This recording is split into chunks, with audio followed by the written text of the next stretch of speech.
Well, that question leads to a funny story that took me the long way round to finding out the book's influence. A few years ago, I was asked to write a biography of the feminine mystique, to talk about its impact. And I was really excited because I thought I'd be going back to this book that I'd read and that had influenced me so long ago and so much.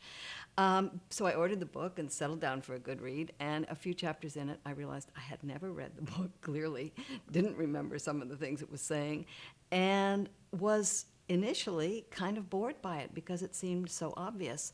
So I had two immediate questions I had to ask, and answering them is what made me really appreciate the influence of this book. The first was, why did I think I had read it when I hadn't? And the second one, why did it seem so dated to me when it had meant so much to many people?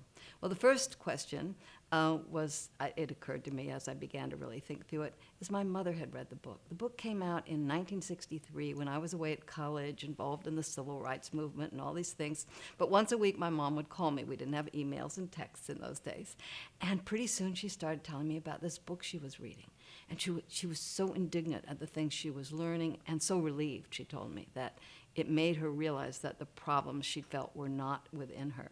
And of course, it was the feminine mystique. And I was, yeah, Mom. But over the next weeks, she must have given me the complete cliff notes on it so thoroughly that later I began to believe I'd read the book myself.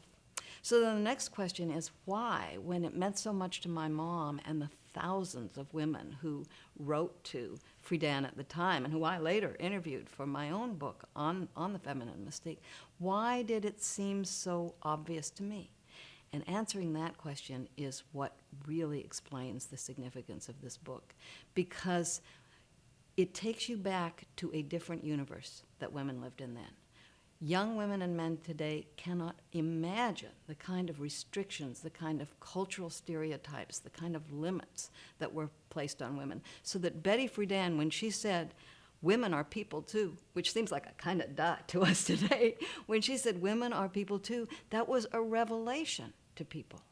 So I think the real importance of this book and the real influence of this book and why it's worth going back to, despite how dated it is to understand what has changed, how much has changed in the last 50 years, and to appreciate the tremendous limits, stereotypes, cultural lies that our mothers and grandmothers had to face, and to appreciate the courage it took them to defy those things, and to thank Betty Friedan for giving so many of them the courage.